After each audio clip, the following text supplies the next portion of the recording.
Alright, how's it going everybody? Welcome back to the MILLWALL series. Today we have 3 games in this episode as we first take a look at the youth squad monthly report, or actually the scout report I think it is, and reject actually loads of players who don't have that high of a potential. But yeah, today we're going to take on Fulham in the first game, as you can see in just a few seconds. And also we will have a game against Man United and Stoke, and Ep.88 again tells us that he wants to leave in the next transfer window. So anyways, we take a look at the squad report as we are into the month of May. So the second to last squad report I think we're gonna see this season. I'm not sure if there were any major changes really. I think John Stones up to a 79 overall might be new, but I'm not 100% sure. Patrick Roberts +4, that has stayed the same, and Zalal has gone up to an 80 overall. And Jack Powell still a 70 overall. Jordan Ibe still only a 77 overall, even though he's been playing a lot better than that, to be honest. And Danny Ings might hit an 80 soon. Charlie Vakobo up to a 75 overall. And yeah, some pretty nice progression in our side as we now do take on Fulham at the Den in a London derby.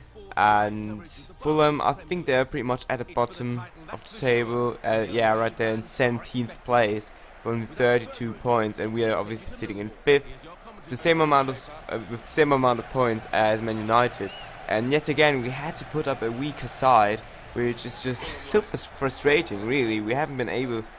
I haven't been able to say I've played with my best squad possible for a long time. We've had to switch around a lot, mainly also because of the injury of Julian Weigl. But anyways, as you could see, the first chance fell to Fulham as they fit the crossbar with a header after Paul Nardi couldn't catch the corner. And right there, Danny Austin gets the ball after the Fulham man cleared it, and unfortunately it just goes wide. But it was a pretty nice shot, and if that would have gone in, it would have been an absolute wonder goal. And Charlie Vakobo, again, not the greatest of touches, again loses the ball, and Stecklenburg picks it up. Now into the second half, Zivkovic passes it over to Jordan Ibe, but his shot gets blocked and goes wide. And now Vakobo plays it to Zivkovic. A nice ball to Yannick Gerhardt. He's gonna cross it back into Zivkovic, who takes it first time with the volley, but unfortunately missed that one just over the bar. And now it's Fulham on the attack. They actually threw a lot of men forward coming to the end of the game, and we obviously then got some counter attacks going as Stenderar. I've brought him on for Zalalem, and just look at that.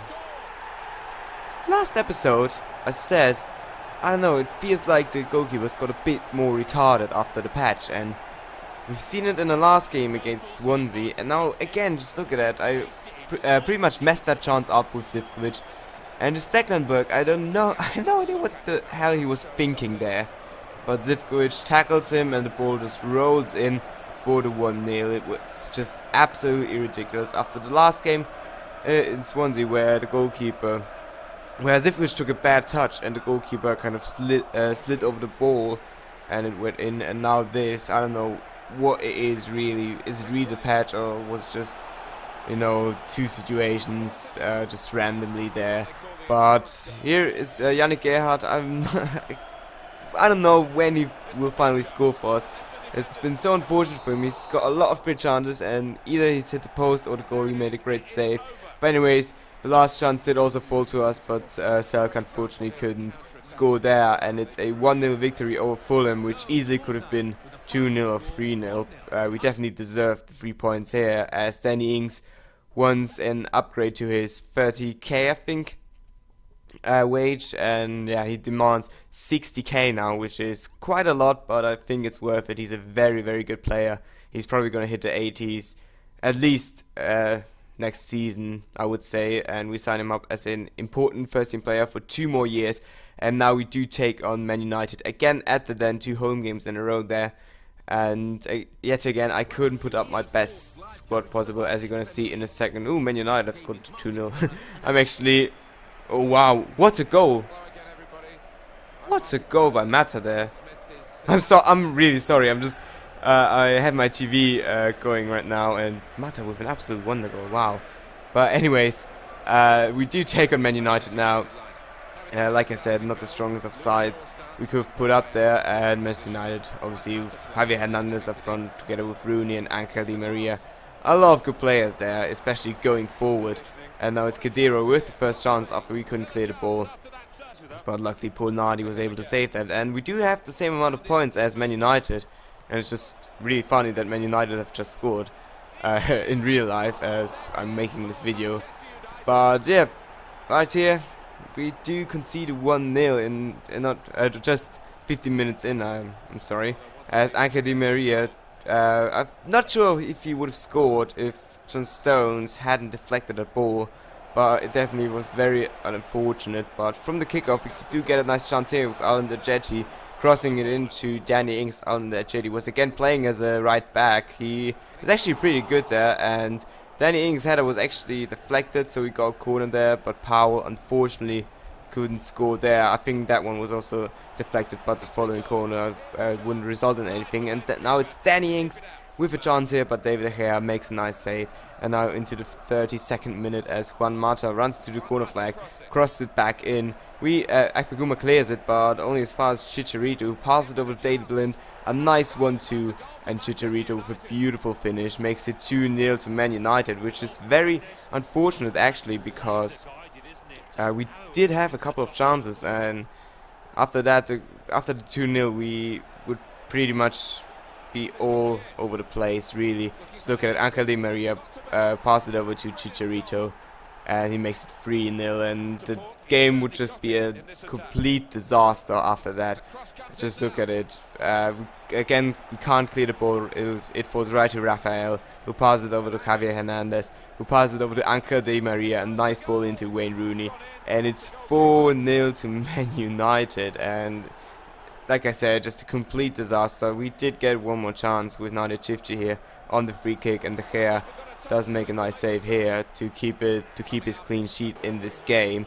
And in the end, I'm not really sure what to say about this game. Manchester United probably deserved the win, but definitely not that high.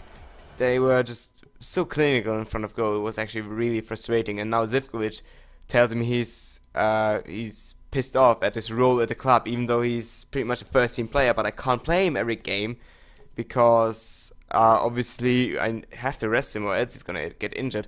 But anyways, we now, as you could also see, Danny Ings has accepted his new contract, which is very good. And now we do take on Stoke City for the last game of this episode at Britannia Stadium. And Stoke City, they've had a very nice start to the season, a very nice first half, which I think resulted in them being like 4th or 5th, but the second half of the season wasn't very kind to them. So that is why they are now in 8th place, and obviously we are still in 5th, so still holding on to the EuroLeague spot, but obviously we're only just behind the 4th place, who I think is Man City right now. Not 100% sure, but anyways, Stoke would get the first 2 good chances of this game, but now it's Yannick Gerhardt on the ball, who gets tackled, and now we do get a free kick here with Eric Dyer, who is very good at taking free kicks, as you can see right here. Just a beautiful strike here in the 43rd minute to make it 1-0 to us. It was pretty much our first chance of the game, as we couldn't really find a decisive finish so far. We did get a couple of good passes up front, but Stoke City were very well, were defending very well, I wanted to say. And if the wall would have jumped there, I think they could have deflected the ball or blocked it, and it could still be 0-0 here. But the game overall was not very exciting. And again, Yannick Gerhardt hits the post this time. Man, when is he finally going to score for us? I think he did actually score 1 goal for us. I'm not quite 100% sure. But anyways, a very boring game comes to an end. But we still deserved that 1-0 victory because of our dominance in the second half. So now we do take a look at the table, and we see that it's actually Chelsea with 1 point in front of us, and Man City are 2 points in front of us, but we do have a game in hand on them, so we are in a very good position to get actually back to the Champions League. However, we could also slip out of the top 5 and not have European football at all next season if we do give up our 5th place to either Liverpool or Spurs, who also still have a chance. But if we get 1 win in the next 2 games, we're pretty much sure to have a spot in the EuroLeague. And if we win the remaining 2 games, we could also get into the Champions League. So anyways, hope you guys enjoyed this episode. Leave a like if you did. Subscribe for more Milk Cream and support the series. Till the next time, see you guys then. Goodbye.